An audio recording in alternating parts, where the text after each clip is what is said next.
Alright, welcome back to another PD2 video. This one's a little bit different.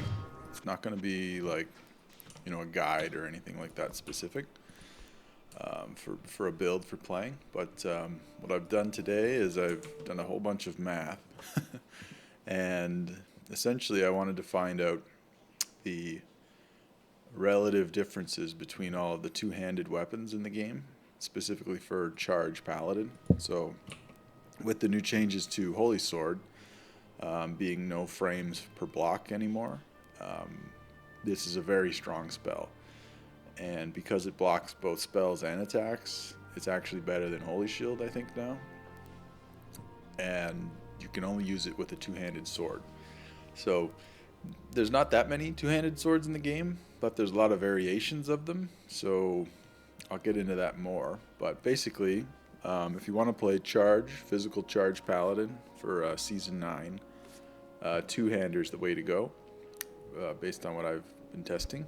And yeah, you're going to be using Holy Sword, Charge, the synergies for Charge, and as your main aura, for your active aura will be Might, because you get the most amount of damage. We're basically looking for just raw damage output. Charge, if you're not aware, doesn't require increased attack speed, so we don't care about that ability or those affixes on any of our gear. It's basically just enhanced damage, min-max damage, damage to demons and undead, and crit strike and crushing blows. So yeah, let's look at this spreadsheet here. Now I'm going to link the spreadsheet in the video so you can go through it yourself. It's not super clean. It has all the values, and I've been on the Discord and some resources today making sure everything is correct. And if you look at it and you find anything wrong with it, let me know. I might have made an error. I'll correct that right away. But some assumptions we have is that for our gear, our helm, chest, and gloves, not wearing anything. It's not that you won't wear anything, it's just for these calculations, I didn't include them. For the belt, we're using NOS coil. I feel like for physical charge, there is no other option for the belt. You could use a Verdungo's for defense, but the Deadly Strike, I think, is just too important to get on the belt. Same thing goes for the boots. There's no other options for the boots as far as I'm concerned. You're going to use Gore Riders for the Crushing Blow and Deadly Strike. You're not wearing any rings in this setup here. And the Amis High Lords, again, just for the Deadly Strike, because it's so important. And then for our charm setup, Anti-Torch, 8 P-Combs. I didn't go and try with like max damage charms and all that. I think just P-Combs is fine, because it really boosts the enhanced damage for charge and for might, and it does actually do a lot of damage. So keeping things simple. Some more assumptions are your level 90. So when you add up all this gear, your base Deadly Strike from your gear is 47. And you'll remember that Deadly Strike caps at 75 on PD2. We're pretty close. Your active aura is going to be a level 25 might with this gear and charm setup. That's what that is. Your active ability is Charge, level 33, and it'll be doing 1,700 enhanced damage. Might's doing 520 enhanced damage, so that's included in all these calculations. I'm not counting any of the strength on the character sheet. I will be counting strength on the weapons, though. Crushing Blow is not being taken into account because I'm not sure if Crushing Blow happens before or after you deal damage, and that would be very kind of important to find out. And I asked on the Discord and I looked online, and it's not very clear when that damage takes place. So I'm just not including it. We have a 100% hit chance. We don't with this gear, obviously, but I'm just saying we do. And 20% of the enemies found in our maps, or 20% of the enemies that we're hitting, we're going to assume are demons, and 20% of them we're going to assume are undead, and the last 60% we're going to assume are unclassified. And that'll be important when we do the calculation for how much value extra damage to demons or undead is going to actually have on our gear. There's no merc. All enemies have 50% elemental resistances, so fire, cold, lightning, and poison. and 0% physical res. So obviously enemies do have physical resistance, but if I'm just keeping it simple at 0 and comparing all the items the same, outside of one item that has amplify damage, I guess 2 if you count decrepify, the rest of the items don't have any physical pierce, so you don't have to really worry about that metric. Again, we're not counting the bonus damage to demons or undead from Holy Sword, and we're only attacking a single target. It's a non-elite and not a boss. Some other assumptions I made with the costs of gear is it's been kind of hard to figure this out for PD2 because everything gets scrubbed between seasons, but I'm going to assume that a perfect ethereal base item is 1 HR. And I'm going to, so that means like a 15% 6-socket ethereal colossal blade will be 1 HR. It might be more than that, it might be less, but I think that's a good midpoint to just choose. And of course, the prices always fluctuate, so you can't really ever go off something like this set in stone. And then for a non-eth base with 15% ED, I'm going to assume is a half HR. I think those are pretty reasonable estimates. This little table here just shows the min-max and average damage for all of the two-handed swords, the elite ones. Basically, we only ever use the Colossus blade for 6-socketed Rune Words, and there's only a couple in here.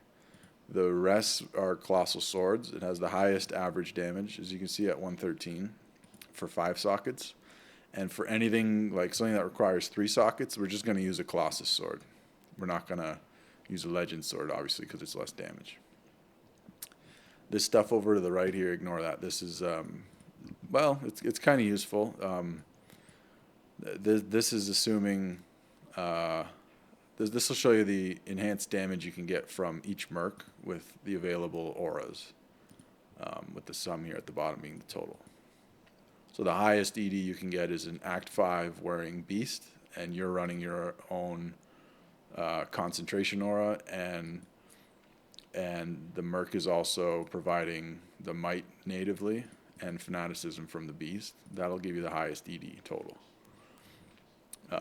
But yeah, I'm not considering that in these calculations. That's just something I had from earlier. So there's a lot of columns, and I've done some conditional formatting on some of them. And then near the bottom, I've done some sorting and sorted by. So on the left here, I've sorted it by total damage. I've made damage look like a money sign just so it's easier to read with the apostrophes, or sorry, the commas. And it's sorted by highest damage to lowest damage, and the color goes from green to red, and orange being the midpoint or average. So that's how that works. And then the formatting is still here for the cost, and the cost is the lower the cost, it's green, the higher the cost, it's red.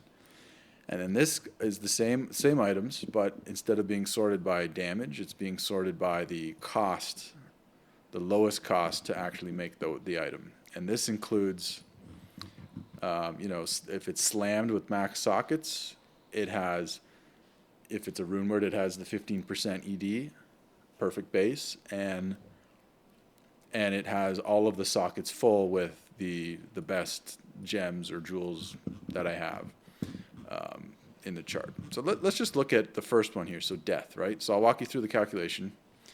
So socket type, it's a rune word. The maximum damage on the base weapon is 151. And that's because it's a Colossus sword. You got that right here. Weapon ED is 370. So this is the 15% from the perfect base added with the perfect roll on a death. That's 370. And for all of the rune words, that's what it is. This value includes the 15% from a perfect base. So keep that in mind. I'm just looking at like the pure best setup. I might do an average. I might add another column for all the rune words. Actually, I'll probably do that right after the video, and it'll be updated in the sheet.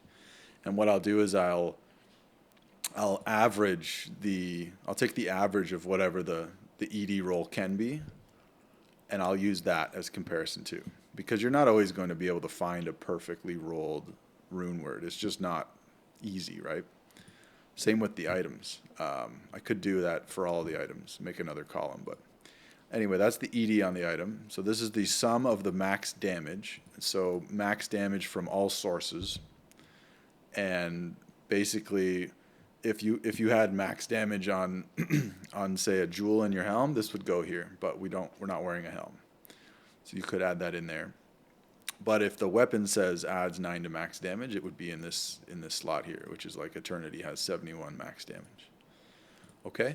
And then this is the calculation for determining the off-weapon enhanced damage. So this totals up all of the enhanced damage sources from not the weapon. And that's important because the general formula for calculating the damage of something is we'll go through it. I'll put it together as we go through it, but that's one important step to kind of keep separate from the rest.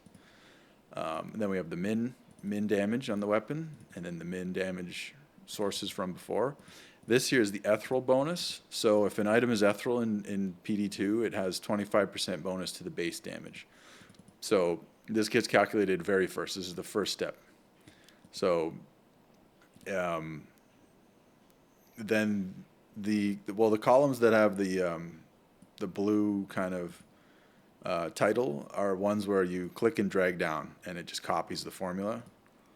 And so we'll look at the first one here. So this is the result of the low end damage. And so what is the formula here? So we'll look through it. So ethereal bonus times the minimum damage, right? Because we're looking at the low end of the item. There's the top end and the low end. So this is first the low end. So is it ethereal? If so, we're going to multiply the min base damage by 1.25 to increase it by 25%, okay?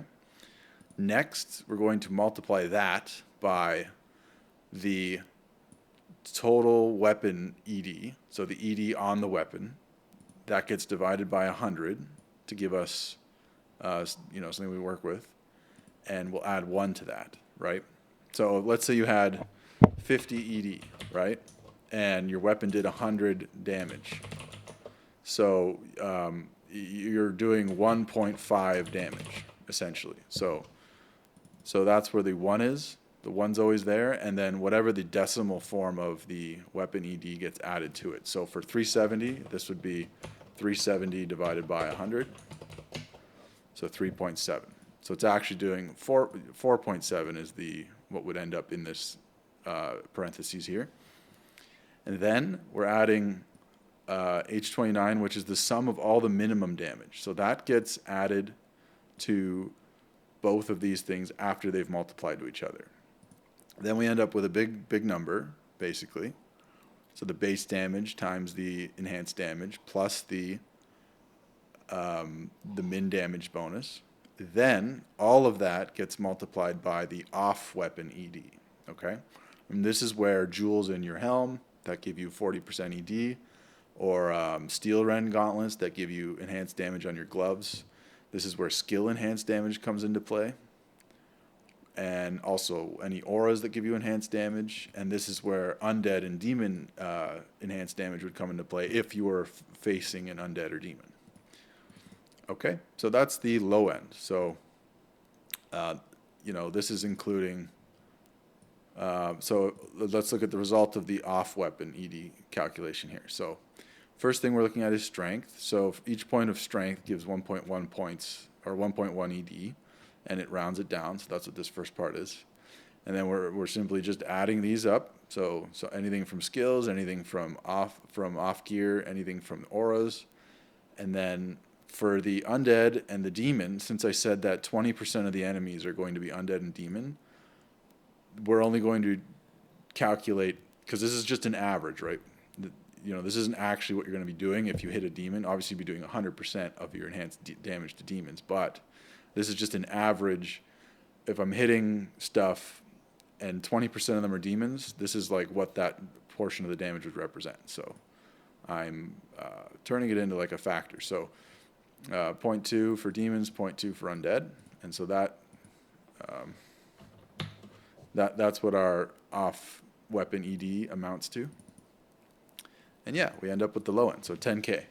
And then the high end is the same thing, but we're just using the max damage and Yeah. So 10 to 20K, right? And then we're going to average these two. So we want the average hit. We don't want like, again, this is all averages. So on average, regular hit in a dungeon with that amount of enemies being demons and undead, you're going to hit for 15K. And that's, of course, with no enemy physical resistance. Okay? Follow me? So moving along here, we've got, these things I already went through. And then we have Deadly Strike. And so we have the base 40%, 47% Deadly Strike on every piece of gear here. And then if the item has Deadly Strike, I'll add it here too. And if that exceeds 75, we just cap it at 75 because that's the max. And that actually happened once with this item, Fury, because it can have up to 66% Deadly Strike on it. Okay, so now we want the average damage with our crit chance, right? So if we're critting 100% of the time, we would simply just multiply our average damage by 1.5. That's great, right? But we're not critting 100% of the time. We're only critting 69.5% of the time in this case. And so in order to get that value averaged over time, oops, I hit escape here. I've got the average damage times 1.5 minus the average damage. So this is the amount of damage that we're gaining when we crit, not the total damage. Then we're taking that portion of critical damage that would happen if we crit every time, and we're now multiplying it by the chance to crit, which is, of course, this divided by 100, and then we're adding that to the average damage again. So we're taking a portion of the damage that would crit based on the percentage of times that we are critting. It's not a perfect estimate, of course. I know people are going to scream and be like, oh, you're not doing that right. But in terms of just comparing apples to apples, if we do this for every item, it'll give us a good picture of how much value we get out of crit. Again, not perfect, but good enough for me. Because I don't want to run formulas and simulate things. These are formulas, but you know what I mean. I don't want to be coding anything that's going to have like iterations and bell curves and all that. That's just a little complicated for D2. And then next we have some items give us like elemental damage, right? So death, we're still on death here. Yeah, death adds 1 to 50 lightning damage. And so I didn't consider any of the schools. I just considered them all equal. And again, enemies have 50% reduction. And so taking the average elemental damage, right, which would be 1, so 51 divided by 2, and then I'm halving it again because I'm going to assume that 50% of the damage is resisted. And so on average, when we hit with our death, we're going to add 12.75 lightning damage. Sometimes it'll be more, sometimes it'll be less, sometimes it'll do nothing, and sometimes it'll do 100% because there's no resistance on the enemy. And then procs. And so procs are kind of interesting. There's no perfect way to do this, but I've done it the same for every item so that it'll give the same picture. And, on some of the procs that were pretty negligible, I got a little lazy, I'll be honest. If you look through the proc formulas here, you'll see some that are like, oh, okay, that's not the same. But basically, if we look at death, I believe it does a level 18 glacial spike. And glacial spike, level 18, will do 201 to 217 damage. And so we're finding the average of that damage. And then we're multiplying that by the proc chance, which is 25%. So you have a 25% chance to do this much damage on average. And then I'm also, again, multiplying it by, I'm basically halving it to assume that, the enemies have resistance. And so on average, that proc is going to produce 26 damage every time we attack, averaged across a whole map. Okay, and then we simply add that to the average damage after critting, after the critting is taken into place. Because elemental damage doesn't get affected by any of this physical stuff. It would if you're using Vengeance, but this isn't a Vengeance guide. So, you end up with this column here. This column is like this is the important column, the pink one. Total damage. And so the total average damage of a death an ethereal death and a perfect base with perfect rolls is 20,884. Okay? Then the next column here is the clean cost. So this is the cost in runes to create the rune word. Okay? Or if it's a unique item, it's my estimated cost of what it would be clean on the market. So for death and for all rune words, anything that is any runes that are underneath Lem rune, I'm just assuming are free. They cost nothing. So death has a gull and a vex in it, and so that adds up to 0.75. And then here, this column shows the cost of a perfect base, right? So a perfect ethereal base for this with 15 ED, I'm assuming is 1 HR, which I went over earlier. And so the result is it's going to cost 1.75. Again, the prices are not going to be perfect. They're not going to be. Some of them could be completely wrong. I didn't play season 8. I played season 7 and all the ones before. So a grain of salt here, but I think they're all a good ballpark. And this last column here is the notes. So if the item has some sort of benefit outside of a combat one that can be measured in this formula that I've created, I have it here. So yeah, death has the blood golem, which is going to help a lot if you want healing, right?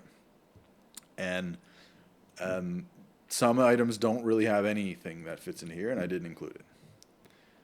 And yeah, so that's basically how this calculation goes all the way down. The only things that start to change are, and by the way, anything that's highlighted in gray means it's an ethereal item. So out of the rune words, which are these here, there are 1, 2, 3, 4, 5, 6 rune words that can be ethereal because the rune word either has the repair mod or it has indestructible. And so in those cases, we are only looking at the ethereal version. I didn't do any simulations for the non-ethereal versions of the rune words because getting an ethereal base is a lot easier than getting, for instance, a 6-socketed grandfather that's also ethereal. So, yeah. And then, I included as many rune words as I could. I went on the PD2 wiki and I sorted rune words by swords.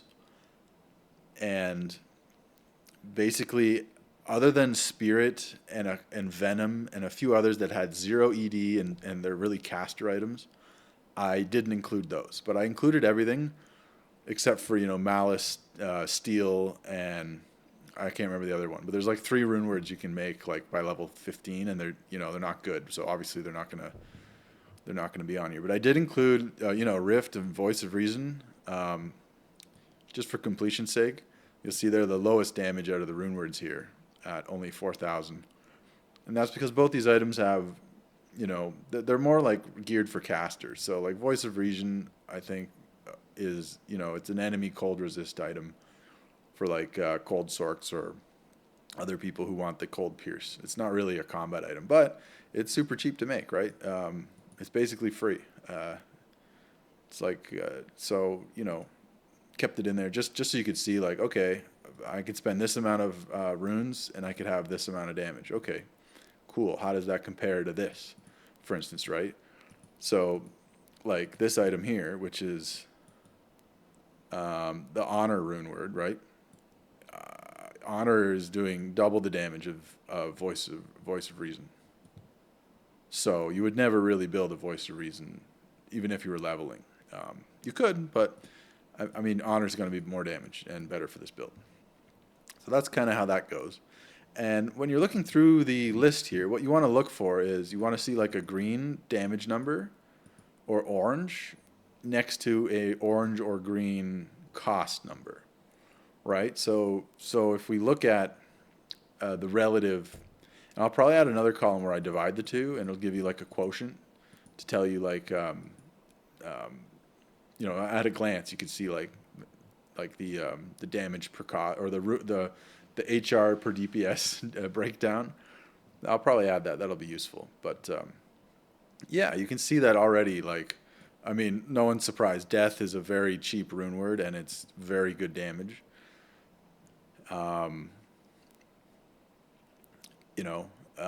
This one's super expensive, and the damage is lackluster. What item's this? Last Wish. Everyone knows that too.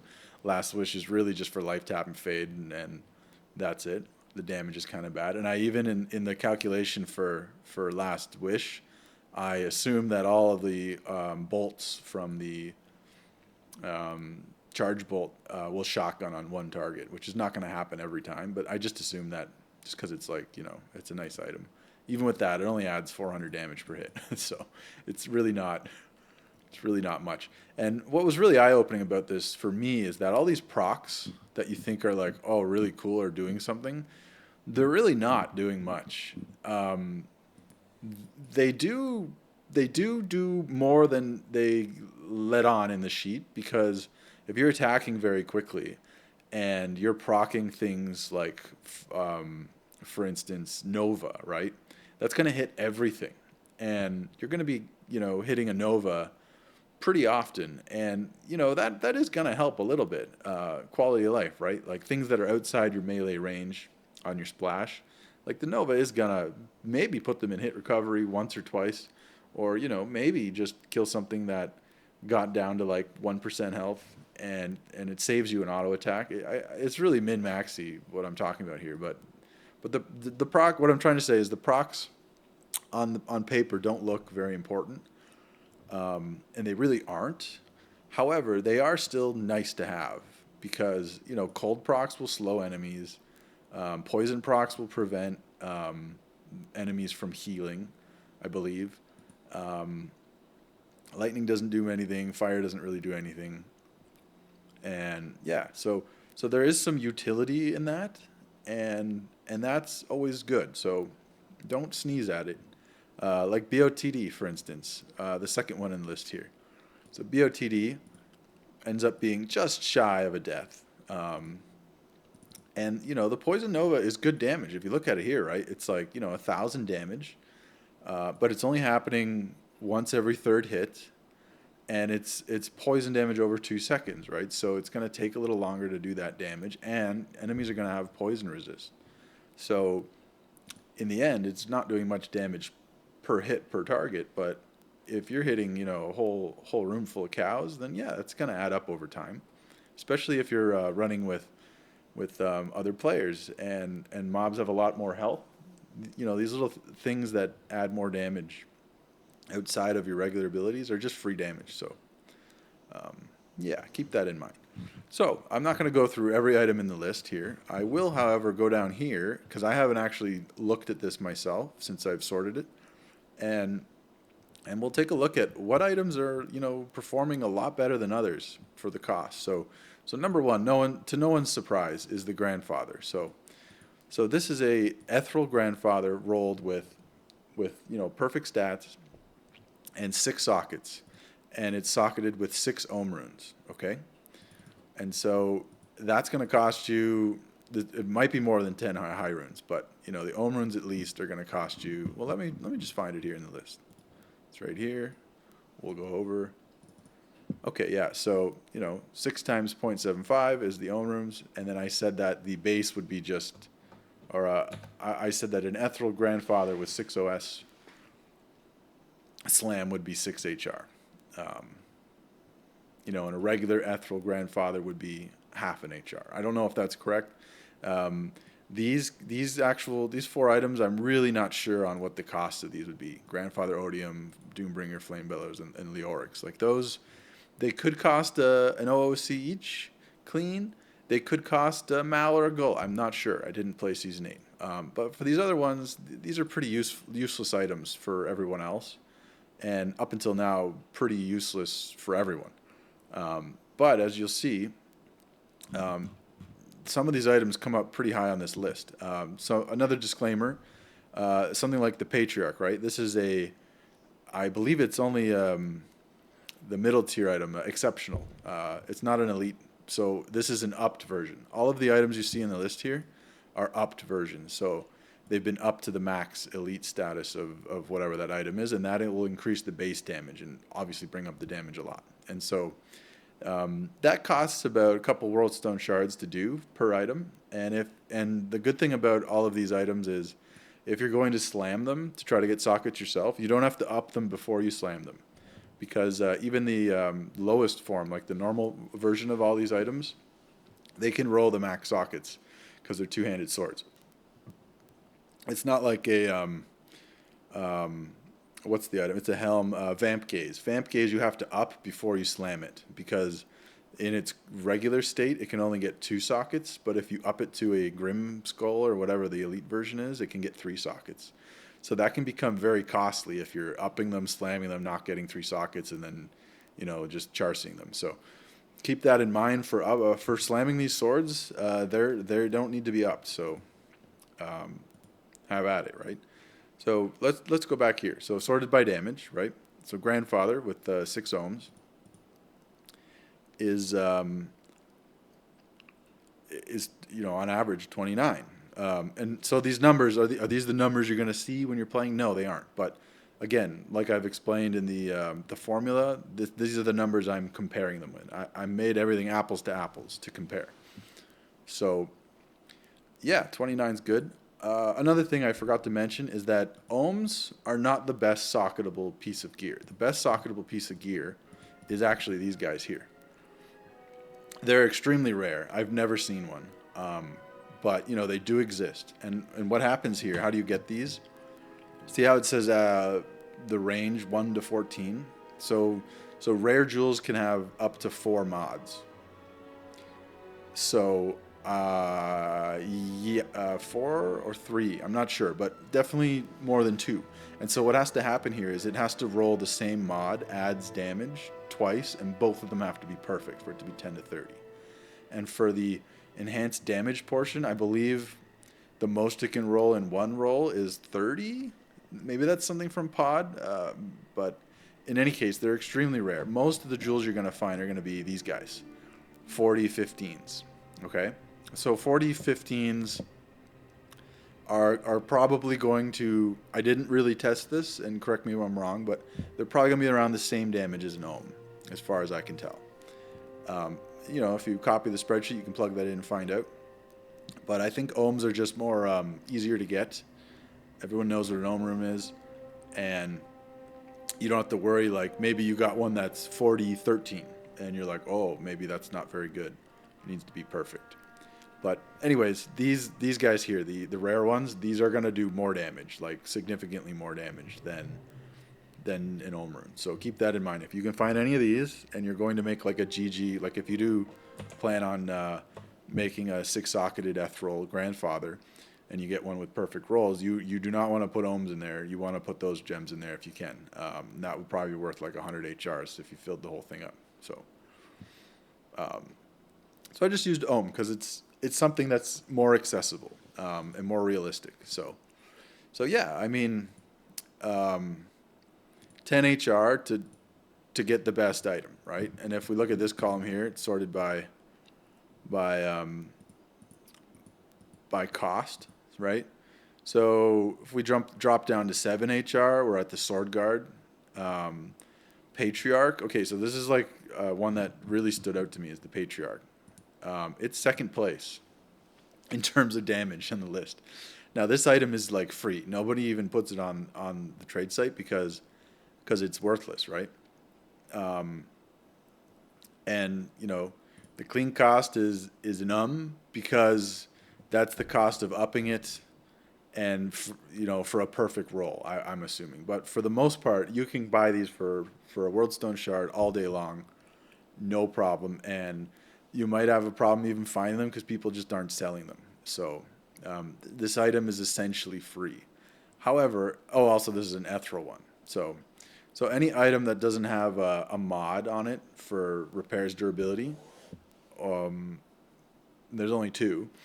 It's the Doombringer and the Grandfather. If you're going to go the Ethrol route, you have to put a Zod rune in it. And so a Zod rune is 3 HR or 2.5, depending on what's going on. So, and it takes up a socket, and so you can only put 5 ohms in this Patriarch.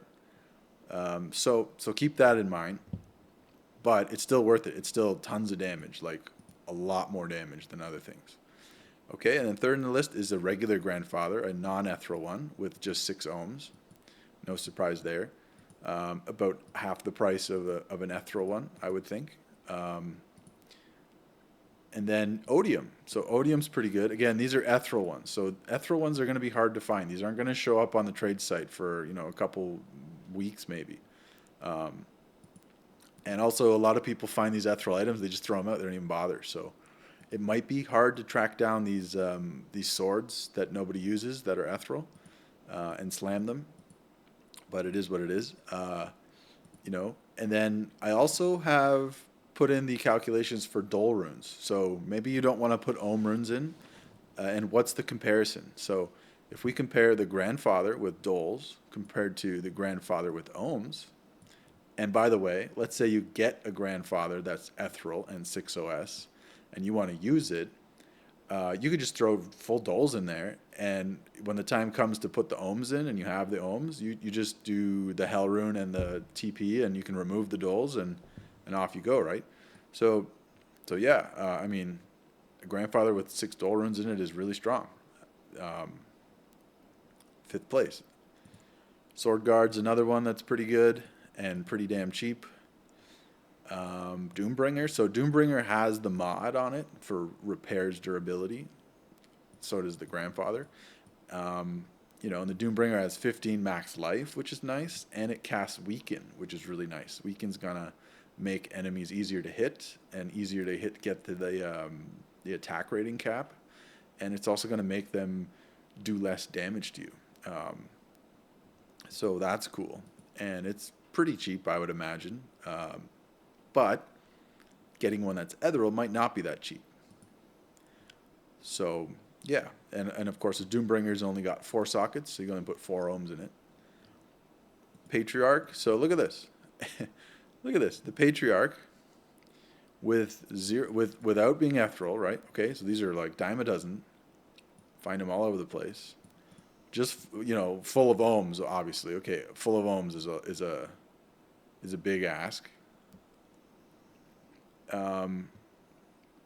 It's pretty up there. It's above death. The next best rune, so the best rune word is death, and the Patriarch upped with six ohms in it is better than a death on average. So that's pretty eye-opening. Another one that I thought was really interesting is odium. So a non-eth odium with ohms is going to be pretty damn good. BOTD is a pretty strong weapon. No one's surprised there. And it's on the lower end of the high runes. But of course, a death is better, so might as well just make a death. And death is only slightly better. Only about 100 points in this scale. So another one here. I want to find the one with dole runes, the Patriarch with dole runes. Where's that in my list here?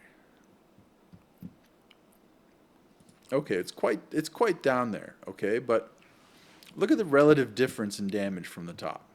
Okay, most of these swords are, the range, let's not include these low ones, okay? The range is from 10k to 29k. And the majority of them fall in this 17 to 19 bracket, okay? Actually, no. The majority is probably around here in the 15 to 17 bracket. And, a grandfather with no runes in it, just a regular grandfather, no sockets, best max roll, but no sockets, okay? It's coming in at 15,000. And a Patriarch full of doles is more than that.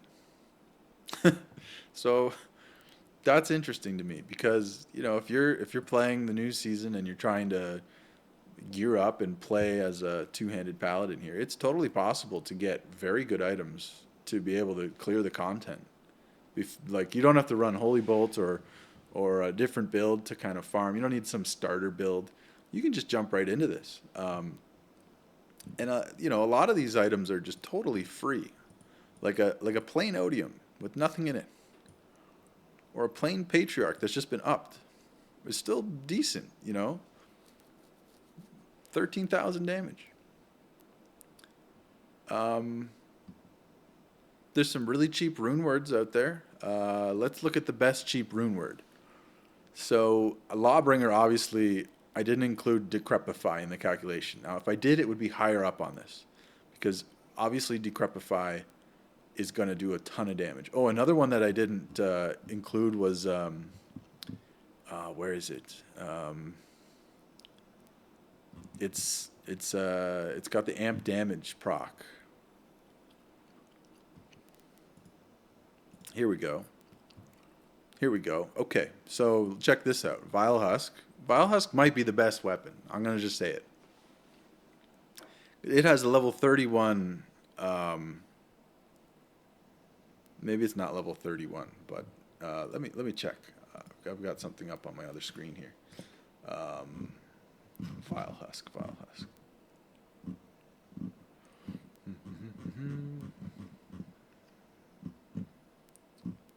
Okay, so Vile Husk is exceptional, and so you have to up it, of course. And it has 18% chance to cast level 31 amp damage. Okay, so that's 18% is pretty high up there. You know, that's 1 in every 5 hits, basically. And level 31 amp damage is minus 50 to physical pierce. So that's a ton of damage. If something has 90 physical damage and you drop it to 80, you're actually going to be doing almost double damage. That's how that calculation works. So if we're dropping something from 90 to 40, that's going to be like 3 to 4 times the damage, at least. So that's interesting. A Vile Husk might end up being the best weapon. Of course, this is with Zod and Ohms, and it's ethereal, and it's perfect, and it's upped. Okay? But yeah, that was another one I thought was cool. Phoenix Rune Word is up there. I didn't, a perfectly rolled one is up there. It has very high ED. What else was interesting to me? I was interested to see what was bad, I've always said that grief is good, and I still stand by that on a one-hander. But on a two-hander, grief is griefing. If you build a grief, you're actually griefing. Where is it in the list here? Yeah, it's 14. So it was way lower before I put the crit in there. But good God, yeah, grief is not worth it. Do not build a grief two-hander. You're better off with, you're better off with a just a regular grandfather, which is way cheaper than a grief. So yeah. Okay, and then let's look at the pricing here. So the cheapest one that has the highest damage. Let's look at that. So let's look at something under, and let's look at the ones that are slammed with sockets too. Okay, so the cheapest one.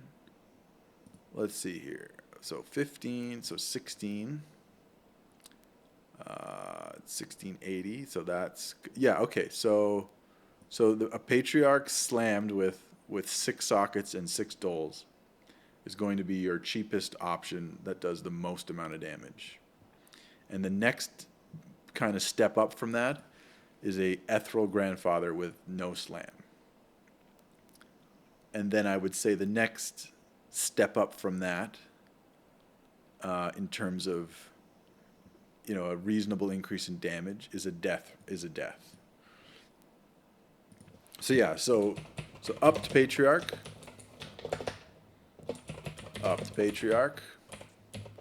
can't really spell, and then your next upgrade above that would be a normal Grandfather.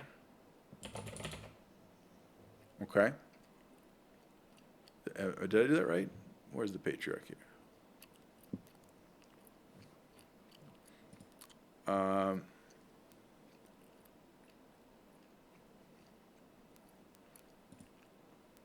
Sorry, no.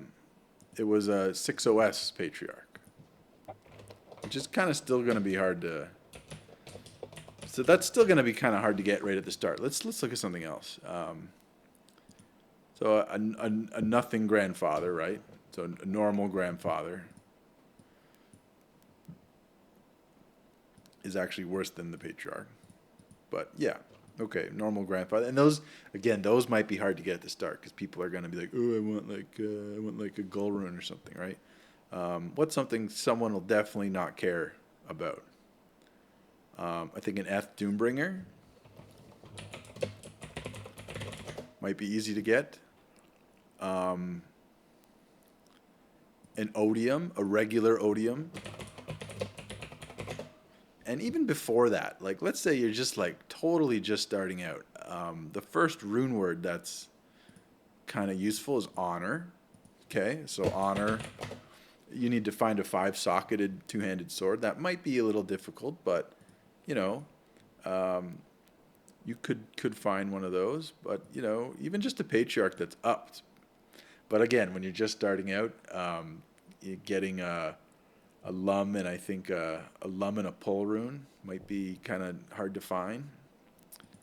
Um, Doombringer. So yeah, a regular Doombringer would be good. A regular Odium would be good. Eth Doombringer is quite good. Yeah, and then like eventually get a grandfather. You can get like one with a bad slam, or a clean one, whatever, and probably hold on to that for a bit, and then try to get an ethereal grandfather, maybe with a bad slam. That would probably be cheap, maybe even free. Yeah, after people have found some items. Let me just drink some water.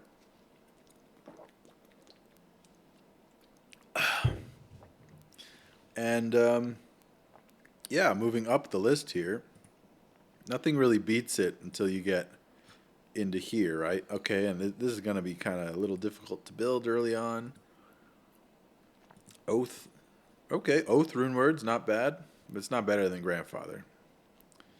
Um, yeah, I think honestly, you try to just get a shitty grandfather, not like in real life, sorry, but in the game, and then and then a death. I think would be the first kind of thing to work towards. You know, your first HR that you make, spend it on a death, and you can just sit at the death for quite a long time.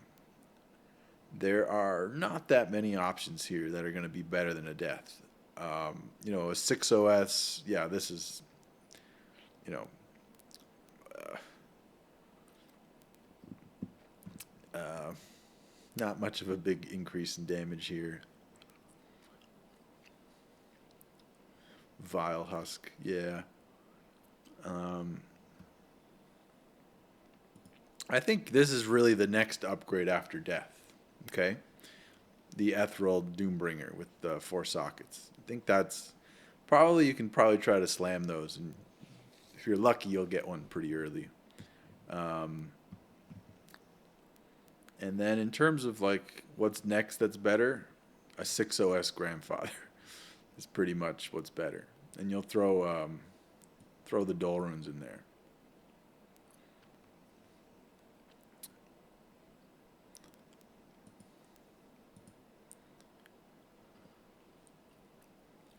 Where is grandfather not Eth with Dole runes on here? Anyone else see it? Grandfather, grandfather, grandfather. Um, yeah, right here. So 19. So a 6OS regular grandfather with just Dole runes is going to be as good as a death, basically. So, yeah.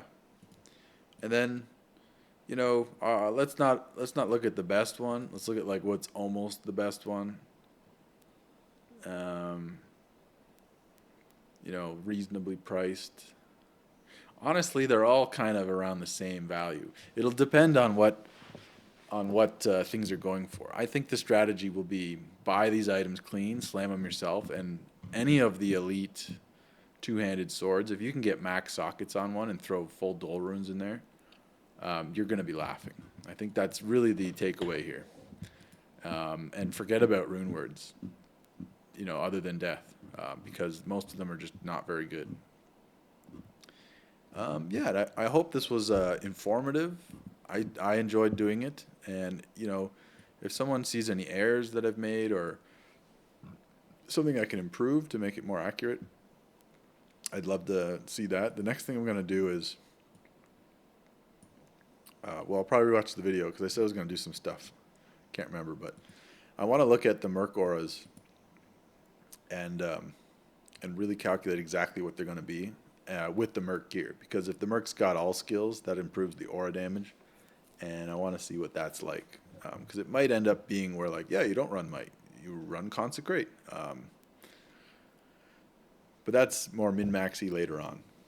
But anyway, yeah, two-handed physical Holy Pally is looking real spicy. I'll tell you what. I've been playing it on the beta. This isn't the beta. This is just plug Y right now with Season 8 stuff. But it's doing a lot of damage. It feels really good. I'm posting more videos. My next video I'll probably do is on Boson. I want to see how that's shaping up because they did give it a little buff. And yeah, that's it for now. I'll post the video and I'll post the link to the Google Doc, and you can make a copy of it and take a look for yourself. But yeah, it was really fun making this. So hope it helps you out with choosing which item to pick and not getting ripped off. Like you know, there's some stuff you might have thought, oh, I'll build that and it'll be worth it, but like it's not going to be worth your time, or you're wasting your money, kind of. Yeah, so keep an eye out. Also, I'm going to say probably the base loot filters are not going to have a lot of these items show up in them, and they might need to be edited to have them show up. I believe I used to use Talrash's, so I'll probably use his again and add some lines to make these items show up more, because I'm going to be playing this as my main character. And if anyone wants that, I'll share that too. But yeah, really long video, but hopefully informative. So have a good one.